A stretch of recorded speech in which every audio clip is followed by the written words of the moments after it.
오늘은 내가 목마르다 그리고 다 이루었다 이 두 가지의 말씀을 우리 같이 보도록 하겠습니다. 예수님의 죽음이 임박한 상황에서 이제 극도의 예수님의 목마름을 경험을 하시고 그리고 일곱 가지 말씀 중에서 다섯 번째, 여섯 번째 다 이루었다라는 이야기까지 하시죠. 그러니까 이제 거의 예수님의 십자가가 절정에 달했다는 것을 알 수가 있습니다. 땡볕에 몇 시간 동안 십자가에 매달려 계셨기 때문에 뭐 당연히 목마름은 우리가 상상할 수 없을 정도의 그런 극도의 고통일 거라고 생각을 합니다.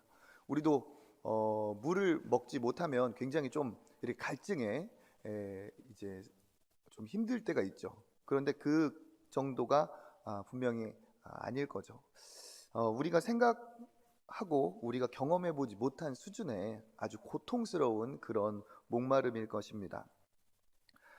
특별히 예수께서는 많은 이제 채찍에 의해서 출혈과 또 많은 그 상처로 인해서 고통도 당하셨기 때문에 이루 말할 수 없는 그런 상황에 지금 예수께서 고통 중에 있는 상황입니다.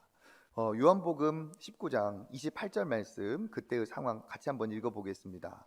그 후에 예수께서 모든 일이 이미 이루어준 아시고 성경에 응하게 하려 하사 이르시되 내가 목마르다 하시니 예수께서 목마르다라고 본인의 그 고통을 호소하신 장면입니다. 이 상황에서 말씀드린 것처럼 육신의 목마름이 당연히 있었죠. 그런데 예수께서는 단지 자기 자신을 위한 자기가 겪어야만 하는 그런 목마름은 아닙니다. 예수님이 그 목마름을 왜 겪으셔야만 했나라고 말한다면 바로 우리와 뗄 수 없는 관계가 있죠. 우리를 부요하게 우리의 갈증을 해결해 주시기 위해서 예수님이 택하신 목마름입니다.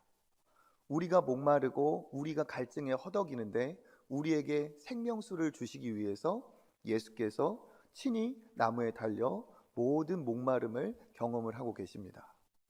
예수님은 우리의 목마름을 해결하시기 위해서 자기가 목마름을 택하신 분입니다. 우리에게 있는 그 목마름, 당연히 우리도 목이 마르면 물을 마시고 물을 마셔서 그 목마름을 해결을 하지만 우리 영혼에도 분명히 목마름이 있습니다.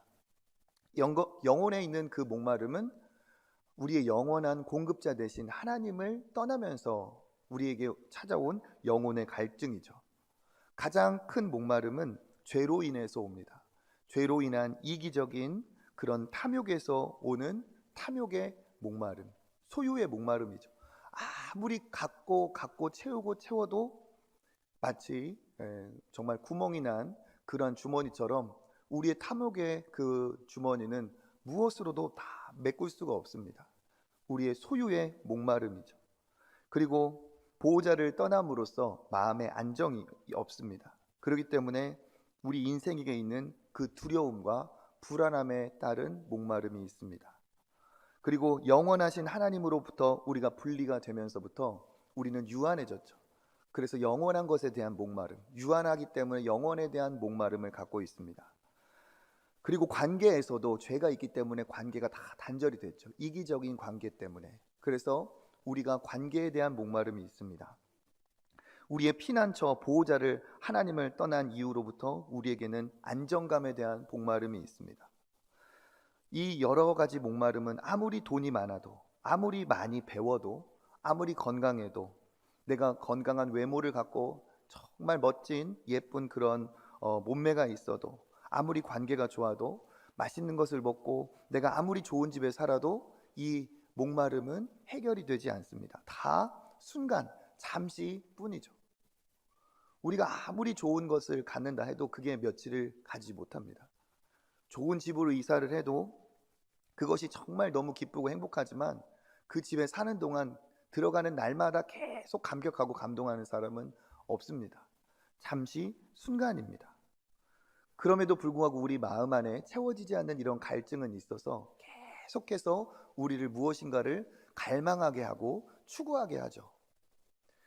무엇인가를 우리가 얻으면 그것으로 이 갈증이 해결이 된 것 같지만 순간이고, 마치 목마를 때 소금물을 마시는 것처럼 잠깐 시원할 수 있을지 모르겠지만 우리에게 있는 이 갈증은 영원히 해소가 되지 않습니다. 그런데 사람들은 이 갈증을 어떻게 채우려고 하느냐? 더 많이 모으고, 더 많이 갖고, 더 많이 쌓아두어서 그 갈증을 해결하려고 합니다. 그런데 이 세상에 있는 사람들 중에 아무리 대단한 부자라고 해도, 아무리 이 세상에서 최고의 부자라고 해도 자기 영혼의 갈증을 해결했다는 사람이 이 세상에 단 한 명도 없습니다. 그런데 사람들은 그 방식 그대로 또 다른 길을 찾지 않고 그 소유로 인한 자기가 원하는 그 갈망을 다 채울 수 있을 거라고 생각을 하고 그 방식을 계속 택하고 있죠. 그렇지만 이 갈증의 출발은 영원하신 하나님으로부터 우리가 분리가 되면서 온 영혼의 갈증이기 때문에, 영원하신 하나님, 우리의 진정한 아버지, 우리의 진정한 참 아버지를 만나기 전까지 고아와 같은 우리는 절대로 만족을 얻을 수 없습니다. 이 갈증을 해결할 수가 없습니다.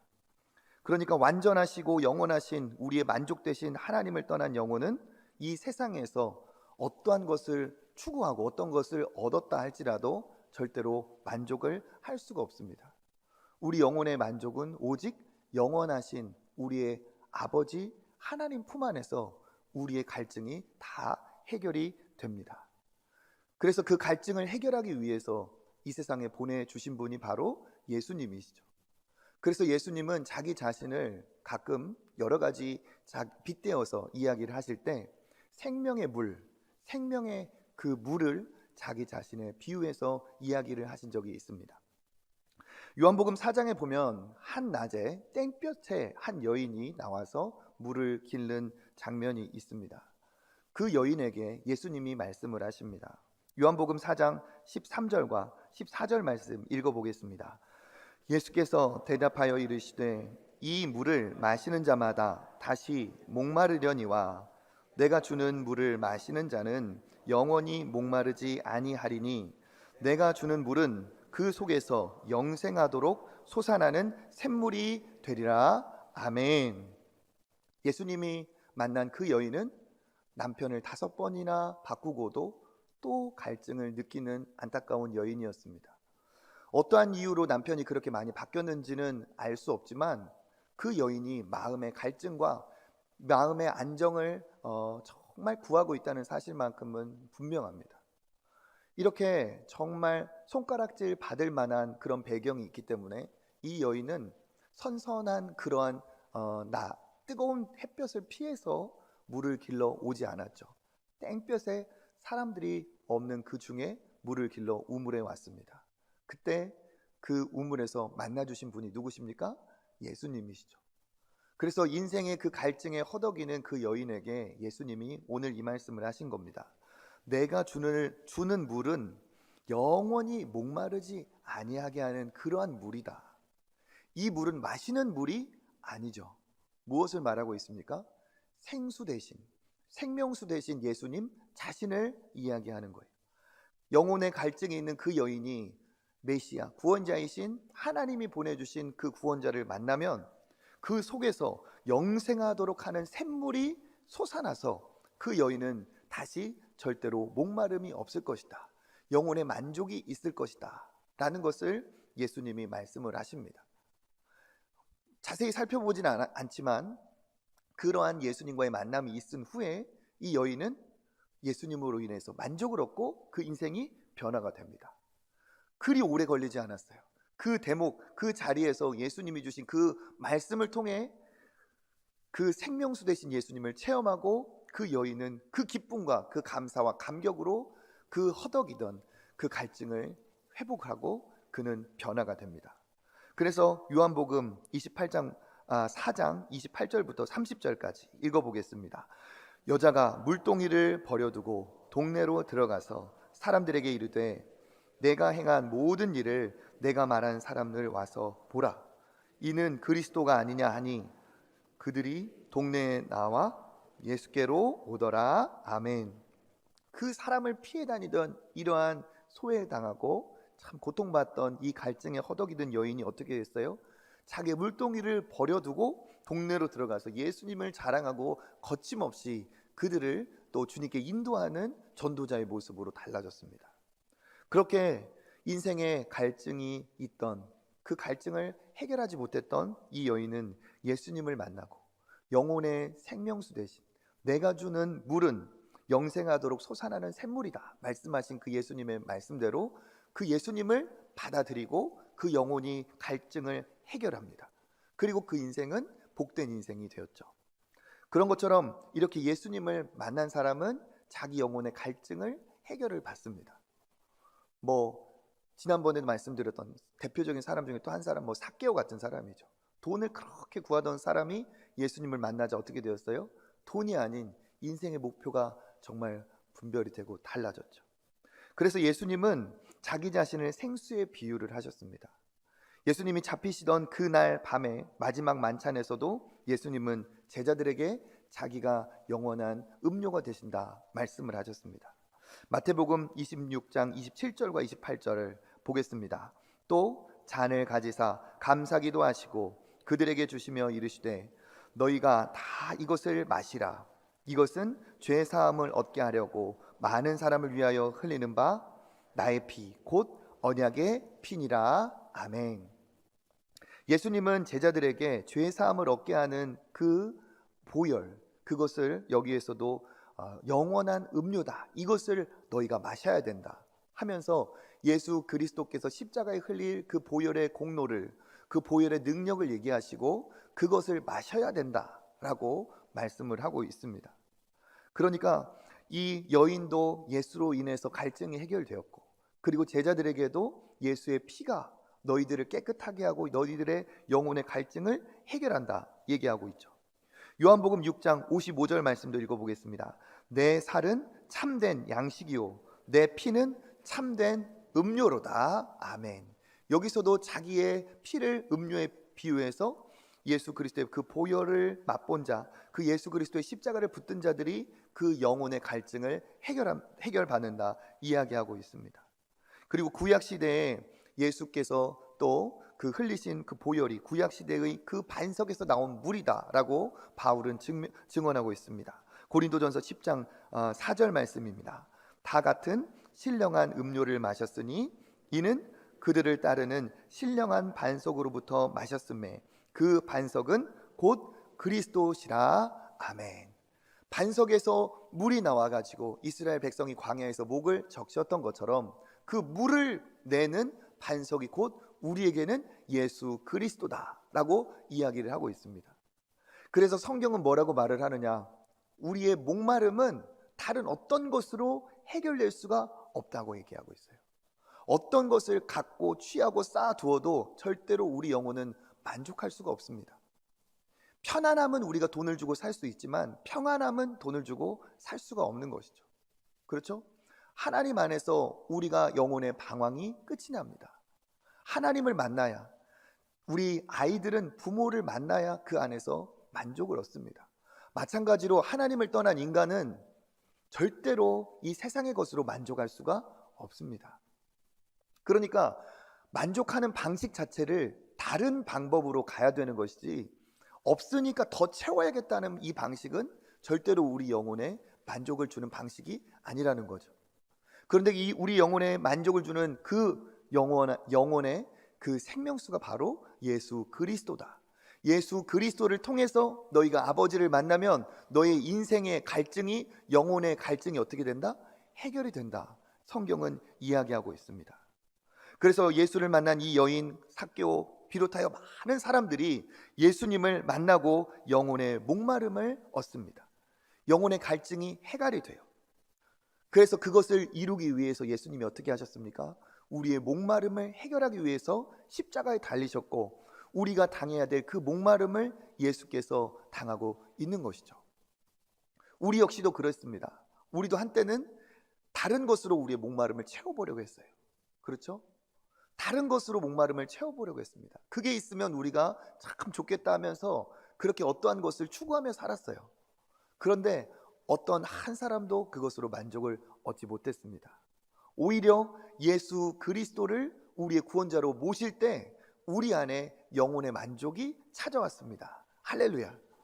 그렇기 때문에 여기 우리 다 이곳에 이 새벽에 깨워서 이 자리에 있는 것도 다 그렇죠. 다른 것으로 만족이 아니라, 내가 사람이 아니라, 물건이 아니라, 돈이 아니라, 건강 젊음이 아니라, 내가 자리가 아니라, 위치가 아니라 어떤 것으로도 만족할 수 없기 때문에 우리는 그리스도를 알게 되었고, 그리스도로 인하여서 만족이 찾아왔고, 그 영혼의 갈증이 해결되었기 때문에 이 새벽에도 나와서 우리의 생명수 대신 예수를 붙드는 줄 압니다. 앞으로도 예수님을 꼭 붙드셔서 이 영원한 갈증이 해결되시는 저와 여러분 되시길 주님의 이름으로 축복합니다. 그래서 예수님은 우리를 살리고 우리에게 갈증을 해결하기 위해서 스스로 목마름을 택하셨죠. 그러면 왜 예수님이 목마르다고 하셨는가? 이 말씀을 다시 살펴보면 그 안에서의 의미가 있습니다. 예수께서 어떻게 하셨어요? 신포도주를 받으신 후에 이르시되 다 이루었다라고 하시고, 예수께서 뭐라고 하셨어요? 모든 일이 이미 이루어진 줄 아시고 성경을 응하게 하려 하사 이르되 내가 목마르다 하셨어요. 모든 일이 이루어진 줄을 아시고 성경을 응하게 하려 하사 목마르다 하셨어요. 그러니까 내가 목마르다 하신 이유가 갈증을 해결하기 위한, 갈증에 대한 그 목마름이도 하지만, 오늘 말씀에 보면 모든 일이 이루어진 줄을 아시고 성경을 응하게 하시려고 목마르다고 말씀을 하셨어요. 그러니까 이것은 무슨 말이냐 하면, 성경에 예언된 구약의 그 예언의 메시지를 주님이 실제로 성취하시고자 목마르다라고 하셨습니다. 요한복음 19장 29절에 보면 이렇게 쓰여 있죠. 거기 신포도주가 가득히 담긴 그릇이 있는지라 사람들이 신포도주를 적신 해면을 우슬초에 매어 예수의 입에 대니. 예수님이 목마르다고 하시니까 어떻게 하셨어요? 신포도주가 가득히 담긴 그릇이 거기에 있었고, 거기에서 스폰지 같은 해면을 가지고 그것을 적셔서 우슬초라는 그 식물을, 그걸 막대기 삼아 가지고 예수의 입에 대었어요. 왜 신포도주가 담긴 그릇이 거기에 있었느냐 하면, 그 죄수들을 십자가에 못 박을 때 그들에게 갈증이 극도에 이르렀을 때 그 신포도주를 주기도 했다는 거예요. 근데 이 신포도주를 주는 이유가 자비를 베풀어주고 긍휼을 베풀어주는 의미가 아닙니다. 십자가에 달려있는 그 죄수의 간절한 소망은 너무 고통이 크게 달아있기 때문에 빨리 죽는 것이 그들의 소원이에요. 그런데 그들이 목말라 할 때 포도주를 입에 대면은 신포도주를 어떻게 하겠어요? 마시면서 수분이 공급이 되겠죠? 그러면 어떻게 됩니까? 십자가에 달려있는 그 시간이 더 짧아질까요? 길어질까요? 길어져요. 그러니까 이거는 긍휼을 베풀고 그들에게 최소한의 어떠한 그 예의를 갖추려고 만들어 놓은 것이 아니라, 값싼 신포도주를 거기에 두고 그들을 조금이라도 맛보게 해서 그 십자가에 달린 그 죄수들이 더 고통을 장시간 느끼게 하려고 만든 이런 거예요. 그런데 예수님이 목마르다고 하시니까 사람들이 어떻게 했어요? 우슬초에 그것을 적셔서 해면에 묻혀가지고 그것을 줬어요. 절대로 선한 의도가 아닙니다. 예수님이 한번 그들이 주려고 했을 때 거절한 장면이 있습니다. 마가복음 15장 23절에 보면 모략을 탄 포도주를 예수께 주었으나 예수가 어떻게 하셨다고요? 받지 않으시니라. 모략을 탄 포도주는 이게 마취의 효과가 있어요. 그렇기 때문에 예수님이 거절을 하신 거예요. 모든 고통을 다 그가 담당하기 위해서 예수님은 모략을 탄 포도주는 거절을 하셨습니다. 그런데 오늘 신포도주는 예수님의 입에 댔어요. 예수님이 맛보셨다는 거죠. 뭡니까? 이것이 의연이 아니라는 거예요.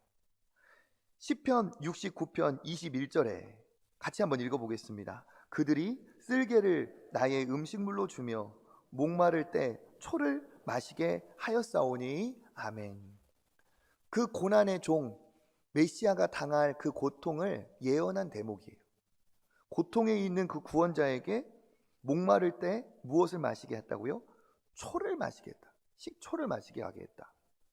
악한 거죠. 그렇죠? 그런 것처럼 예수님은 모든 일이 구약에 예언된 메시아를 향한 모든 일이 다 이루어진 줄 아시고, 그러니까 자기가 오셔서 동정녀 잉태부터 처녀가 잉태하여 아들을 낳으리니 임마누엘이라 하라 한 동정녀 잉태부터 오늘 모든 나귀를 타고 입성하여 이 과정을 다 구약에서 예언이 되어 있는데, 그 예언된 내용이 다 자기의 삶을 통해서 성취가 된 것을 아시고, 나머지 남아있는 마지막 그 자기를 위한 예언이 응하게 하시려고 이것까지도 다 어떻게 했다는 거예요? 허락하셨다는 거예요. 우슬초로 그 입에 적셨다 했는데, 그 우슬초가 언제 사용된 겁니까? 성경을 읽으신 분들은 알 거예요. 언제? 그렇죠. 출애굽 때 사용을 했어요. 출애굽 10가지 재앙 중에 마지막 재앙이 뭡니까? 장자의 죽음이었죠. 그 장자의 죽음을 면할 수 있는 방법이 뭐였습니까? 양을 잡아서 피를 어떻게 해요? 그 문에 바르는 거예요. 그럴 때 그 죽음의 사자가 그 피를 보고 그 집을 넘어간다 했는데, 그 피를 바를 때 사용하라 했던 그 식물이 바로 뭐예요? 우슬초예요. 우슬초. 출애굽기 12장 22절에 보면 우슬초 묶음을 가지고 그것을 피를 찍어서 발랐다고 했어요. 그러니까 여기 보세요. 신 포도주를 우슬초로 주잖아요. 그건 뭡니까? 그 예수의 그 고난을 다 예수님이 몸으로 성취하셨다는 것과 동시에 유월절 양이 피를 묻힌 그 집이 그 생명의 대가로 인해서 그 죽음을 이겨낸 것처럼, 죽음을 극복한 것처럼, 예수님이 우리의 유월절 양이 돼서 예수님이 우리의 구원자가 되심으로 말미암아 우리가 죽음에서 어떻게 된다는 거예요? 해결을 받고 용서를 받는다는 거죠. 그래서 예수님은 나를 향한 모든 그 예언이 이루어진 줄을 아시고 마지막까지 자기를 향한 그 예언의 말씀을 다 하나까지도 어떻게 하신 겁니까? 성취하신 거예요. 그러니까 이것을 단지 예수께서 신포도주를 입에 대셨다, 우슬초로 예수님께 찍어 드렸다 하는 이런 단편적인 이야기를 넘어서 예수님은 어떤 분이냐? 구약의 예언 대신 우리를 위해 약속되신 구원자라는 사실이에요. 우리를 위해 오신 그 예수 그리스도가 동정녀 마리아로 탄생한 그 순간부터 십자가를 치는 모든 순간까지 하나님께서 구약에 오실 예수 그리스도를 다 예언을 하셨는데, 그가 바로 우리를 위해 보내주신 우리의 구원자라는 사실을 마지막까지 보이기 위해서 예수님은 나를 위해 예언된 그 모든 약속을 한 가지 한 가지, 한 걸음 한 걸음 다 어떻게 했다는 겁니까? 다 몸소 이행해 지키셨다는 거예요. 이것이 나타내는 게 무엇입니까? 예수 그리스도는 우리를 위해 약속된 구원자이시고, 우리를 위해서 약속된 모든 그 구원의 약속을 어떻게 하셨다? 하나도 놓치지 않고 하나도 다 이루셨다는 거예요. 할렐루야. 그렇게 예수께서 우리를 위해 약속을 다 이루셨기 때문에 우리에게 이 놀라운 구원의 길이 열린 겁니다. 그래서 이것까지 다 예수께서 몸으로 다 지키신 이후에 예수께서 비로소 말씀하시죠. 요한복음 19장 30절입니다. 시작. 예수께서 신포도주를 받으신 후에 이르시되 다 이루었다 하시고 머리를 숙이니 영혼이 떠나 가시니라. 아멘. 신포도주를 받으신 후에 다 이루었다라고 했죠. 뭡니까? 이 대목 안에서 보면 신포도주를 받고 다 이루었다라고 한 건 나를 위한 모든 예언을 내가 다 어떻게 했다? 다 완수했다는 거예요. 그리고 이것을 조금 더 크게, 조금 더 넓게 보면 뭡니까? 하나님께서 나에게 주신 모든 사명을, 나에게 순종하라 했던 모든 그 일을 어떻게 했다? 다 완수했다. 다 이루었다. 다 완성했다. 다 충족시켰다. 하나도 빼놓지 않고 내가 다 그것을 어떻게 했다? 다 이루었다는 거예요. 그러니까 예수께서 십자가에서 외친 다 이루었다라는 이 말은 무엇이냐? 그가 바로 승리했다는 승리의 함성입니다. 예수께서 우리를 위해서 오신 그 모든 일을 다 이루셨다는 건 뭡니까? 죄와 사망을 이기고 승리하셨다는 거죠. 그래서 그 약속을 로마서 5장 17절에 이렇게 얘기하고 있습니다. 같이 읽어보겠습니다. 한 사람의 범죄로 말미암아 사망이 그 한 사람을 통하여 왕노릇 하였은즉 더욱 은혜와 의의 선물을 넘치게 받는 자들은 그리스도를 통하여 생명 안에서 왕노릇 하리로다. 아멘. 예수님이 오시기 전까지 왕노릇 했던 것이 무엇입니까? 사망이에요. 사망. 이 세상에서 죽음보다 무서운 게 없었습니다. 사망이 왕노릇을 하고 있었는데 한 분 누구를 통하여? 예수 그리스도를 통하여 생명 안에서 우리가 이제 왕노릇하는, 생명의 왕노릇하는 놀라운 시대가 열렸죠. 어떻게 됩니까? 예수 그리스도께서 십자가에 달리심으로 다 이루었다는 그 승리에 사망은 꺾이고 생명의 왕노릇하는 놀라운 새로운 시대가 열렸다는 사실이죠. 사망을 예수님이 이기셨다. 사망을 정복하셨다. 그것이 다 이루었다는 의미입니다. 그래서 에베소서 2장 1절에는 이렇게 말하고 있습니다. 같이 읽어보겠습니다. 그는 허물과 죄로 죽었던 너희를 어떻게 하셨다다? 살렸도다. 살리셨도다. 예수께서 다 이루었다는 말은 이 말이에요. 죄와 허물로 너의 영이 하나님을 떠나 죽었는데 예수 그리스도께서 십자가에서 다 이루었다는 그 말은 곧 무엇이냐? 죄와 허물로 죽었던 너희가 이제 예수 안에서 어떻게 되었다? 살리셨다. 살아났다는 의미입니다. 영원한 생명을 얻었다는 의미이죠. 그리고 또 로마서 6장 6절과 7절 말씀 읽어보겠습니다. 우리가 알거니와 우리의 옛사람이 예수와 함께 십자가에 못 박힌 것은 죄의 몸이 죽어 다시는 우리가 죄에게 종노릇하지 아니하려 함이니 이는 죽은 자가 죄에서 벗어나 의롭다 하심을 얻었습니다. 아멘. 뭐에 종노릇 했다고요? 우리가 육신에 있다 보니까 죄의 종노릇 했어요. 우리 육신으로는, 우리 본능으로는, 나의 힘으로는 죄를 이길 힘이 있습니까? 없습니까? 없어요. 죄가 얼마나 강력하게 우리를 잡아당깁니까? 우리는 죄를 이길 능력이 없습니다. 그러니까 뭐라고 비유하고 있어요? 죄의 종노릇 했다라고 했습니다. 우리는 죄의 종이었어요. 그런데 어떻게 하셨습니까?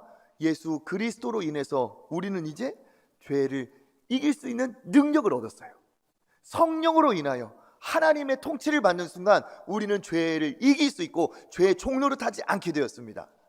그래서 죄의 종노릇 하지 않고 우리는 어떻게 되었습니까? 우리는 죽었던 자였는데 죽은 자가 죄에서 벗어나게 되어서 의롭다 하심을 얻었도다. 그러니까 우리는 이제 죄의 종이 아니고 우리는 죄를 이긴 의롭다 하심을 얻은 자가 되었습니다. 그래서 예수께서 말씀하신 다 이루었다라는 것은 무엇이에요? 사망을 이기고 승리, 영생을 주셨다. 우리가 죄의 종이 아니라 이제 죄를 이길 수 있다. 우리는 죄를 이기고 하나님 안에서 의롭다함을 여긴 하나님의 자녀로 새로운 출발을 이루었다. 그것이 바로 예수께서 다 이루었다는 거죠. 한마디로 말하면 무엇입니까? 예수님이 우리의 구원을 어떻게 하셨다? 완성하셨다. 우리를 향한 하나님의 모든 우리를 향한 하나님의 모든 요구를 십자가에서 다 충족시키셨다. 그것을 다 이루었다. 다 성취하셨다. 그것을 선포하는 예수님의 외침이 무엇입니까? 다 이루었다. 그러니까 예수는 구원자로서 부족함이 있다 없다? 없다. 예수님이 구원자로서는 절대 부족함이 없고 예수님이 구원자로서 충분하다. 구원의 방식인 십자가가 그 구원에 부족함이 있다 없다? 없다. 예수가 짊어진 십자가는 우리를 위한 완전한 구원의 방법이 되신다. 예수님은 우리의 완전한 구원자가 되시고 예수님이 짊어지신 십자가는 완전한 구원의 방법이다. 그러므로 예수 그리스도의 십자가는 하나님 앞에 나아가기에 절대로 부족함이 없다. 아들의 십자가, 우리를 위해 내어주신 그 아들의 생명, 그 십자가를 짊어지고 그 십자가로 주님 앞에 나가는 사람은 어떠한 죄를 지었다 할지라도, 어떠한 모양이라 할지라도 십자가로 다 어떻게 된다? 패스, 구원된다는 거예요. 그래서 제가 어제 우리가 나눴던 말씀, 나의 아버지 어찌하여 나를 버리셨습니까? 그 아버지의 고통에 대해서 제가 어제 말씀을 드렸죠. 그렇게 아버지가 그 엄청난 대가를 치르면서 이루신 구원인데 아들의 생명 외에 무엇을 더 아버지께서 요구하시겠어요? 아들의 생명을 가지고 나왔는데, 아들의 이름으로 나왔는데 무엇을 또 저울질하시겠어요? 아니라는 겁니다. 예수 그리스도는 완전한 구원자이시며 예수 그리스도의 십자가는 완전한 구원의 방식이기 때문에 예수 그리스도의 십자가를 우리가 가지고 나가면 하나님께서는 우리를 묻지도 않고 따지지도 않고 하나님은 우리를 용서하시고 의롭다 하시고 자녀로 받아주시는 줄 여러분 믿으시길 바라겠습니다. 그래서 우리는 구원을 예수님의 십자가가 완전하기 때문에 대가 없이 얻어요. 은혜로, 공짜로, 거저, 값없이. 그래서 에베소서 2장 8절과 9절이 그 말씀이죠. 같이 읽어보겠습니다. 너희는 그 은혜에 의하여 믿음으로 말미암아 구원을 받았으니 이것은 너희에게서 난 것이 아니요 하나님의 선물이라.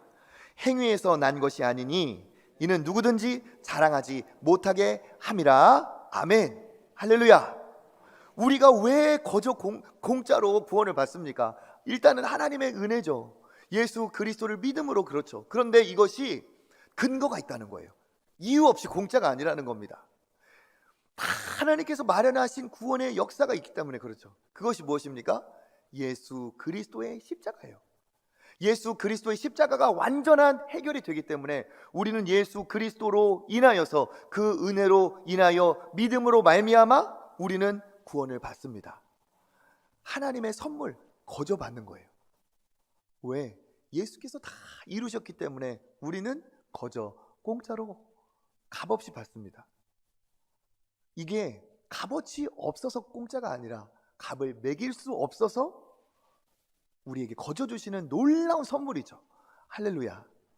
그래서 여러분 예수님의 십자가의 이 완전성, 예수께서 괜히 다 이뤘다라고 얘기하지 않는 거예요. 십자가는 완전이고 완성이고 충분이고 하나님 앞에 만족입니다.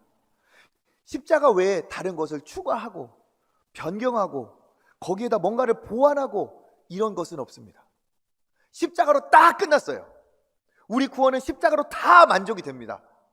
그러니까 이단들 사이비들이 다 뭐라고 해요? 좀 모자라다, 좀 뭘 덧붙여야 된다, 성경 말고도 다른 경전을 또 다른 예언을 또 나에게 주셨다, 이런 말도 안 되는 이야기를 하고 있어요. 절대 여러분 현혹되지 않으시길 바랍니다. 성경으로 만족하고 십자가로 만족하고 예수 그리스도로 완전히 끝나요. 예수면 충분합니다. 예수면 끝나요. 추가하고 변경하고 보완할 필요가 전혀 없습니다. 그런 의미에서 여러분 이 완전한 구원의 십자가를 단단히 붙드시길 바라겠습니다. 십자가 붙들면 다 이룬 거예요. 다른 거 필요 없어요. 내가 죄책감이 있고 내가 하나님 앞에 모자라고 십자가 붙들면 끝나요. 목사님 그래도 저는 죄책감이 있고, 그거는 자기 고집을 이제 그만 내려놔야 돼. 하나님은 용서하셨던데 왜 내가 나를 용서 못해가지고, 그렇죠? 하나님이 잊어버리신 거면 하나님이 괜찮다 하면 나도 괜찮는 거예요. 십자가로 여러분 다 해결받고 용서받고 끝났습니다. 십자가 붙들면 하나님 앞에서 어떠한 정죄함도 없어요. 할렐루야. 십자가의 완전함을 여러분 믿으시길 바라겠습니다. 예수 그리스도의 구원자로서의 그 완전함을 믿으시길 바라겠습니다. 세상에 어떠한 사람들이 자기가 성령이네, 자기가 그리스도네, 자기가 하나님이 보내신 뭐 또 다른 선지자네, 다 거짓말이에요. 말세의 징조일 뿐입니다. 우리는 이럴수록 더 오리지널, 더 명품, 더 구원 되신 예수 그리스도를 단단히 붙들어야 될 줄 믿습니다. 예수님이 이렇게 구원을 이루신 이 대목이 이제 목마르다와 다 이루었다예요. 그런데 오늘 살펴본 목마르다와 다 이루었다가 이 같이 보면 굉장히 어색해요. 그렇죠? 목마르다는 것은 한없이 연약한 자의 고백인 것 같고, 다 이루었다는 것은 어마어마한 능력자의 고백인 것 같고, 그렇죠? 목마르다와 다 이루었다가 한 분 예수님께서 같은 자리 십자가에서 했는데 목마르다와 이루었다가 어색합니다. 그런데 이것은 하나님의 놀라운 은혜가 여기 있어요. 십자가가 무엇입니까? 십자가는 이렇게 반전이라는 거예요. 가장 약하고 가장 보잘것없고 가장 추한 것인데 하나님께서 그 십자가로 인해서 어떻게 되었어요? 십자가로 가장 아름답고 가장 가치 있고 가장 귀한 것으로 바꾸신다는 거예요. 이게 바로 십자가의 신비입니다. 십자가를 통과하면 모든 것이 이렇게 반전을 이루는 거예요. 십자가를 통과하면 죽음이 부활이고 생명이 됩니다. 십자가를 통과하면 고난이 영광이 됩니다. 십자가를 통과하면 낮아짐이 높아짐이 됩니다. 십자가를 통과하면 고통이 자랑이 됩니다. 십자가를 통과하면 슬픔이 기쁨이 됩니다. 십자가를 통과하면 약함이 강함이 됩니다. 십자가를 통과하면 아픔이 치유가 됩니다. 십자가를 통과하면 문제도 해결됩니다. 십자가를 통과하면 절망이 소망이 됩니다. 십자가를 통과하면 그런 놀라운 반전이 일어나는 거예요. 약함이 강함이 되는 놀라운 죽음이 생명이 되는 놀라운 그 신비가 어디 안에 있어요? 십자가 안에 있어요. 십자가 안에. 그러니까 예수께서 똑같이 십자가상에서 목마르다 하셨던 그 예수께서 다 이루었다라고 말하는 이 놀라운 신비가 십자가 안에 있습니다. 그렇기 때문에 우리가 연약할 때 무엇을 붙잡는 거예요? 십자가를 붙드는 거예요. 아픔이 있을 때 무엇을 붙드는 겁니까? 십자가를 붙드는 거예요. 슬플 때 뭐를 붙들어요? 십자가를 붙들어요. 절망 중에 또 무엇을 붙들어요? 십자가를 붙들어요. 그러면 그 십자가 안에서 슬픔은 기쁨이 되고 고난은 치유가 되고 낮아짐이 높아짐이 되고 절망이 소망이 되는 이러한 놀라운 반전의 은혜가 있습니다. 그래서 여러분 십자가를 바라보고 십자가를 통과하시길 바라겠습니다. 십자가로 여러분의 지금의 삶을 다시 한번 바라보기 바랍니다. 그러면 하나님께서 놀라운 반전, 놀라운 새로운 출발을 이루게 하실 줄 믿습니다. 왜 그렇습니까? 십자가는 반전이에요. 우리가 살펴본 이사야서 53장 5절 말씀 같이 한번 읽어보겠습니다. 그가 찔림은 우리의 허물 때문이요 그가 상함은 우리의 죄악 때문이라. 그가 징계를 받음으로 우리는 평화를 누리고 그가 채찍에 맞음으로 우리는 나음을 받았도다. 아멘. 그가 찔리고 상하고 그가 징계받고 그가 채찍에 맞은 모든 것들이 어떻게 되었습니까? 우리에게는 죄와 허물을 얘가 깨끗이 하고 그리고 평화를 누리고 우리가 나음을 얻는 이러한 놀라운 방식이 되었죠. 십자가는 예수께서 우리의 당한 고난을 모두 다 담당하셨기 때문에 십자가 안에서 우리의 고난은 놀라운 이런 변화를 얻습니다. 그러니까 여러분 십자가를 붙드시길 바라겠습니다. 십자가를 붙들면 세상이 다르게 보이고 십자가를 붙들면 정말 새로운 눈이 생겨요. 고통과 고난 중에 더욱더 십자가를 바라보고 십자가를 붙들고 십자가를 통과하는 여러분의 인생이 되시길 바라겠습니다. 그러면 하나님께서 놀라운 반전으로 우리를 회복시키시고 인도하여 주실 줄 믿습니다. 마치 목마르다와 다 이루었다가 앞뒤가 안 맞는 것 같지만 놀라운 신비가 그 십자가 안에 있는 것이죠. 요즘은 참 갈증이 많은 시대가 되었어요. 그렇죠? 목마른 시대, 목마른 시대. 많은 것 같은데 예전보다 진짜 많은 것을 누리고 사는데 더 없는 것 같아요. 이상하죠, 그죠? 옛날보다 참 누리는 것도 많고 가진 것도 많은데 더 필요한 것이 많아요. TV 한 번만 틀어봐도 어마어마한 것들이 나를 유혹하면서 우리가 가진 것이 없다는 것을 계속 뭔가를 필요하다고 계속 우리를 갈증을 돋구고 있습니다. 세상은 점점점 더 공허한 시대가 가진 것이 많아지면 가진 것이 많아질수록 더 갈증이 나는 시대가 옵니다. 이때 우리는 빨리 깨달아야 됩니다. 그것을 가져서 소유가 오는 것이 아니라 주님을 붙들므로 만족이 오는 거예요. 우리는 오직 주님 안에서 만족할 수가 있습니다. 요한복음 7장 37절 38절 읽어보겠습니다.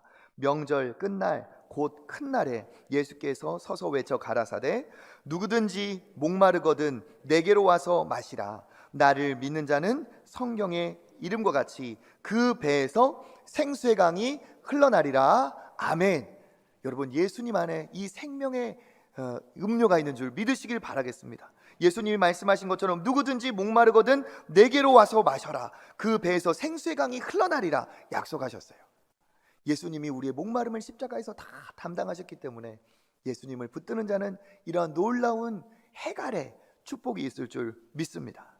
여러분 오늘 말씀을 잘 정리하면서 이제 이 말을 드리고 싶어요.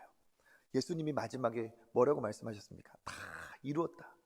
얼마나 멋진 고백인 줄 모르겠습니다. 하나님은 우리에게도 그렇게 이루시고자 하는, 이루기 원하는 그런 사명이 있어요. 그것을 목마름을 해결하는 것만으로 다 바치지 마시고, 여러분, 주님을 붙드심으로 다 이루었다, 우리도 주님 앞에 그렇게 고백할 수 있는 멋진 인생 되기를 축복합니다. 다 이루신 주님과 함께라면 우리가 이러한 하나님 앞에 열매를 드릴 수 있는 복된 인생이 될 줄 믿습니다. 그러한 은혜가 여러분에게 충만하게 넘치시기를 주님의 이름으로 축복합니다.